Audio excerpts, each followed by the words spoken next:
Okay, fire away. Somebody else. Somebody younger.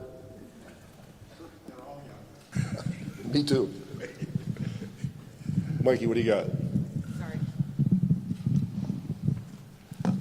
Pop, how was your summer, and especially going to Paris for the games? Actually, Istanbul was more fun. I went there first before I went to Paris.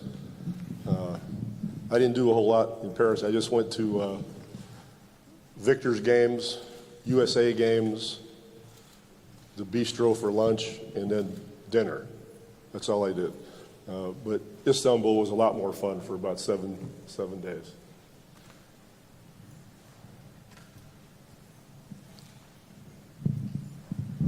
Hey, Coach, can you talk about just what Chris Paul brings to this team and kind of what you expect from him on the floor? Well, you all can probably answer that yourselves. You've seen him play for many years. But more than anything, he's going to be a great mentor for our young guys. That you think about the people who came in when Timmy and Manu and Tony were here, they had good examples to look up to who had been in the league a while, that sort of thing. It's important in a player's development. These guys, for the most part, haven't really had that. Even Victor, I mean, obviously he's super talented and that sort of thing, but he needs that also, just like everybody else who's young. So Chris and Harrison Barnes both provide that in spades. With their experiences, their work ethics, their professionalism, I can't even quantify how important that'll be for all the young players. So that's number one. Secondly, Chris, along with Harrison, they have high basketball IQ. I mean, they're going to make mistakes like every player, but in general, they're going to add a lot, decision making and that sort of thing that helps a club win. Yes, sir. Just speaking more on Chris, he's someone that's talked high about you for years, and now getting the chance to work with him on a day-to-day basis. Just for you personally, how are you feeling about that process? I've despised Chris for many years. It was difficult to play against him because he's not just the consummate competitor, but he is a clever player. His IQ is off the charts, and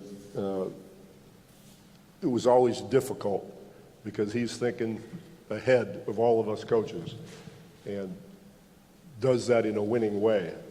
So he's one of those guys you learn to hate to play against him, but at the same time you respect the hell out of him, and you're almost honored to be on the same court so you can watch him do his thing. So to have him working in our family is pretty special. Sometimes I have to pinch myself to think about having the opportunity to watch him on a day-to-day basis, because it's always been from afar. Coach, you had a couple guys play international basketball this summer. What do you think that did, playing in a FIBA setting, for those guys overseas, and then also to particularly Victor? How would you assess his play in the Olympics over the summer? Victor was great. He improved steadily throughout the Olympics and ended up being very formidable. But for all the players over all these years that have played in FIBA and gone in the summertime, it's always a plus.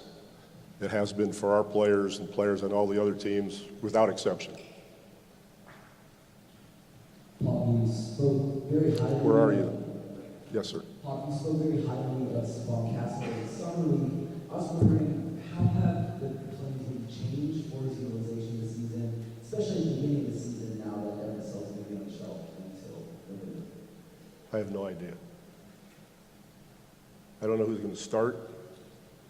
I'm thinking Victor's going to start because I'm really smart. After that, who the hell knows? We'll see. That's up to them. They'll show me. They'll tell me who's going to start. A little more specifically about Victor's summer and What if I don't want to? You don't have to. Okay. Just want to make that clear. Do you think I know that by now? Hit me. Specifically, what did you see from him this summer?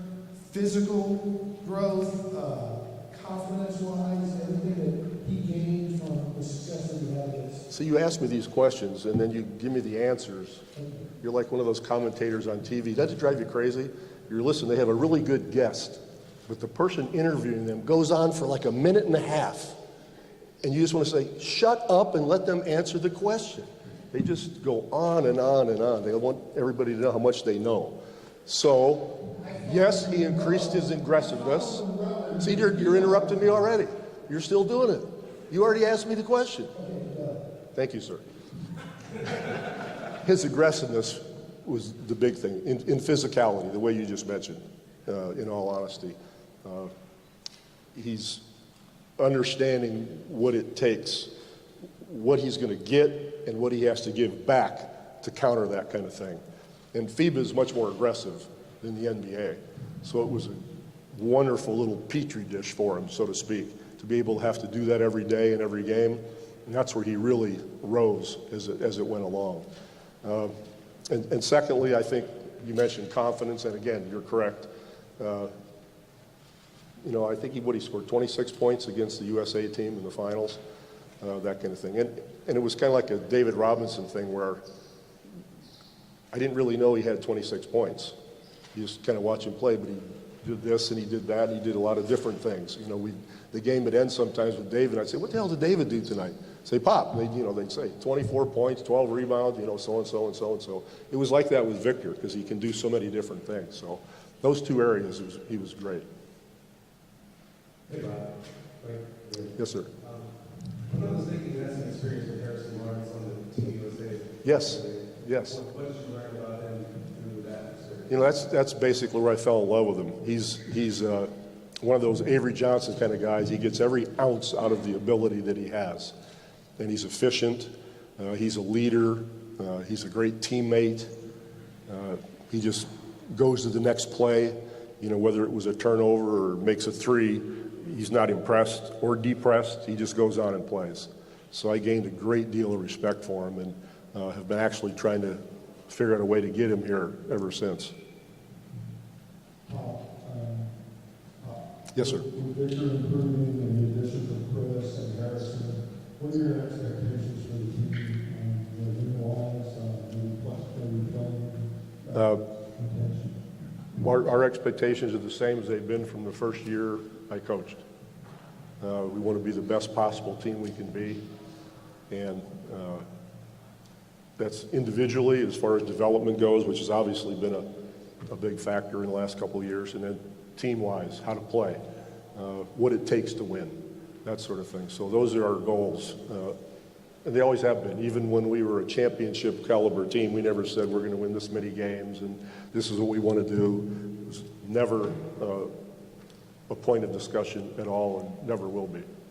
What are your expectations for Jeremy and your I want everybody to get better. I have great expectations for every player, both individually and team-wise. That's, you know, he said, well, what area do you want so-and-so to improve in? We want them to improve in all areas. It's not just somebody's got to rebound or somebody's got to shoot or somebody's got to block out better.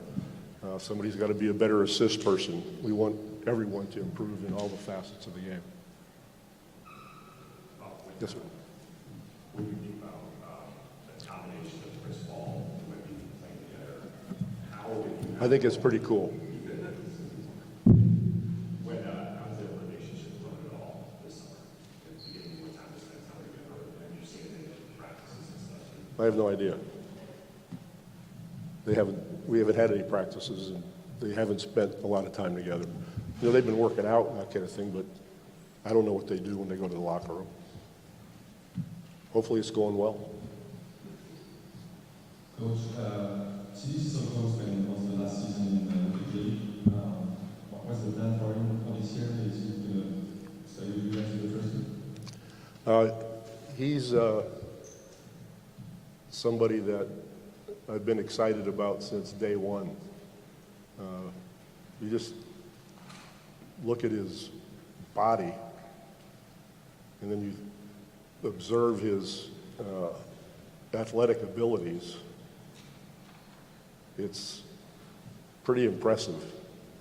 So with CD, it's a matter of maturation, forming habits, being consistent, and growing in that regard, because it's all there to be a very important player in the program.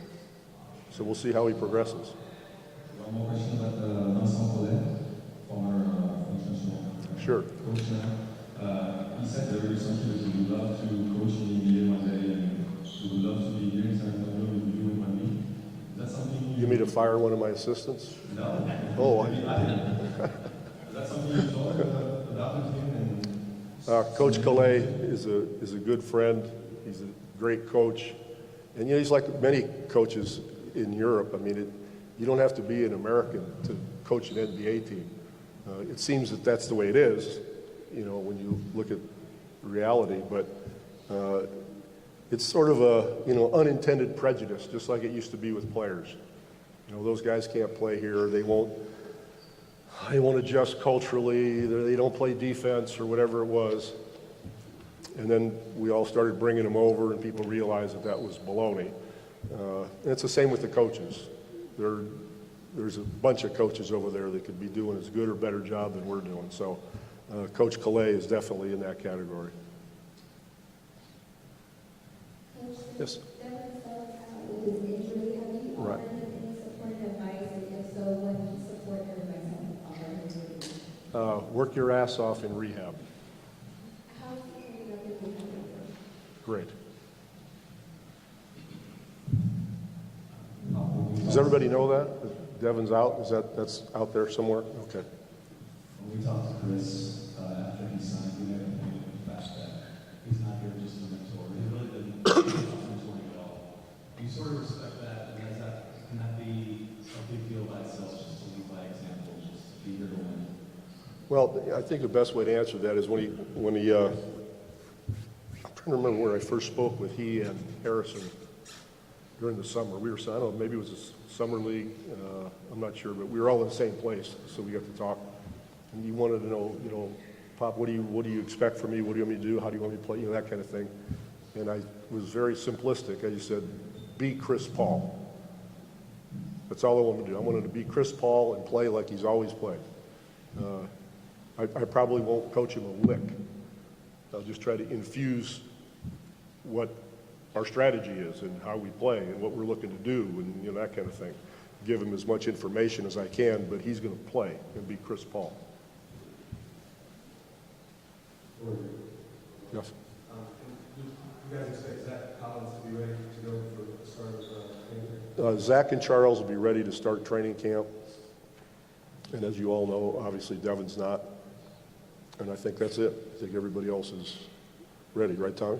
I think. From what I understand, I think Devin, like early November should be, unless the expectation is the owners going to I don't know. When somebody's out, they're out. And we concentrate on who's in, and then I walk in the training room every day and say, how's it going in here? That kind of thing. So until they tell me he's ready to go, I don't try to think it's going to be here, it's going to be there. Let's go. That's it? Okay. Have a great year. Good to be back.